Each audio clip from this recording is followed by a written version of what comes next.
Madam মনের মধ্যে এই যে গাড়িটা বিটি প্লাস্টার মোটামুটি হয়েছে,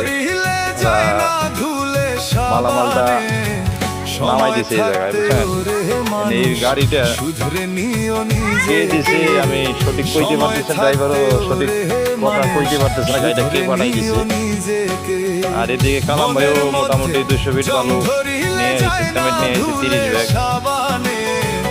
আপনি একটু কালাম ভাইয়ের সঙ্গে একটু কথা বলেন, বুঝছেন? ফোন দিয়ে যে বালুটা আসলে দিল কি, আপনি যদি অর্ডার দিয়ে থাকেন সেটা আলাদা এসে। কালাম ভাই গলি করে বালু দিচ্ছে 200 ফিট। আর এই যে ড্রাম গাড়িটা আইছে, এক গাড়ি বালু প্লাস্টারের জন্য, বুঝছেন? ওই যে এই জায়গায় নামাই দিয়ে গেছে, ওদিকে গাড়ি যায় না। এই যে কোনায় একটু সমস্যা হওয়ার কারণে গাড়ি সমস্যা হয়ে যাইছে, গাড়ি ড্রাইভার যায়, এদিকে গাড়ি নিতে পারতেছি না, বুঝছেন? যাই হোক, আপনি একটু